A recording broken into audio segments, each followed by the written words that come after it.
POMIS, क्या ये post office monthly income scheme. So welcome guys, hello, welcome to my channel financial bay. So आज हम लोग इसमें बात करेंगे post office monthly income scheme के बारे में। ये क्या होता है?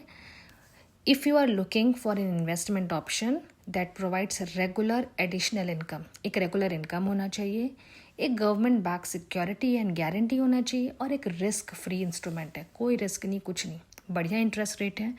Post office monthly income scheme is a way to go. अब इसमें फीचर्स क्या क्या है? सबसे बेस्ट तो है इंटरेस्ट रेट यार, 7.4% पर एनम इंटरेस्ट रेट है। एक पर्टिकुलर मंथली पे आउट है, आपको कुछ रिटायरमेंट बेनिफिट मिला, you can put in that post office monthly income scheme, एक प्रॉपर मंथली आपको पे आउट मिलता रहेगा for your expenditure purpose. Lock in period 5 years का है। मैक्सिमम लिमिट क्या है? अगर आप इंडिविजुअल कराते हो अपने पैन पे तो 9 लाख है, बट इफ स्पाउस के साथ ज्वाइंट करा लिया तो 9 की जगह आप 15 लाख है ना जॉइंट वे में ले सकते हो। बट मेरी मानो तो आप अगर अलग अलग करा लोगे तो to be 18 lakhs for you, है ना। उस पॉइंट ऑफ व्यू से भी सही है। लॉक इन पीरियड 5 ईयर और इमीडिएटली आपका पे आउट मिलना स्टार्ट हो जाता है। अभी जैसे कि यहाँ पे बताया गया है, सपोज आपने 1 लाख डिपॉजिट करा तो 7.40% के हिसाब से मंथली इनकम कितना हुआ? 617 रुपये। Yearly income 7,404। ओके, इस तरीके से 2 लाख, 3 लाख, 4 लाख, 5 लाख, 6 लाख, 7 लाख तक दिया है। सो 7 लाख से monthly income 4,317।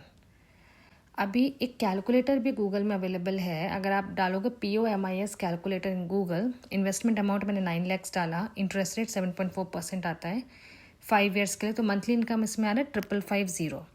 The MIS post office scheme is a good form of investment for citizen and excellent choice for retirement planning. Retirement के लिए बहुत से लोग आके पूछते हैं लाइक मुझे क्या करना चाहिए, लमसम कहाँ पुटअप करना चाहिए, तो अगर एकदम सेफ साउंड रिटर्न्स चाहिए, fixed interest, government backup, no risk at all, so this is the best which you can go for it. अब आपको बता दें एक secret, how does post office monthly income scheme work. सबसे पहले post office monthly income scheme एक open करना है, ओके वो आपको पर मंथ एक इंटरेस्ट देगा। आप देखो क्या करो, फ्रॉम ऑप्शन 1 रहता है, एक तो मंथली इनकम आप ले लो from post office directly into savings bank account through ECS के मोड में। ECS मोड में आपने क्या करा, you have given your account details to them, whether in different account, different place और डिफरेंट ब्रांच और different bank, or in the same post office, wherever there is account, you give the details, monthly interest will come to your that account. Secondly, you invest in recurring deposit, RD में invest कर दो, या फिर best है कि अगर आप monthly income लेके उसको SIP में कर दो, so you will be earning far better. 10.5% क्या, 10.5% से भी ज़्यादा इंटरेस्ट रेट आपको मिल जाएगा, बिकॉज SIP में you are investing on a monthly basis, तो थोड़ा बहुत रिस्क आप कैलकुलेटिव रिस्क ले सकते हो। नहीं लेना है बिल्कुल भी तो रिकरिंग डिपॉजिट में इन्वेस्ट कर दो, तो इस वजह से you can beat out the inflation, you can earn good return, plus एक बैकअप गवर्नमेंट सिंबल है कि आपका एक पैसा is at a safe place. So आज के लिए इतना ही guys, thank you and please like, share and subscribe my videos. Thank you so much guys.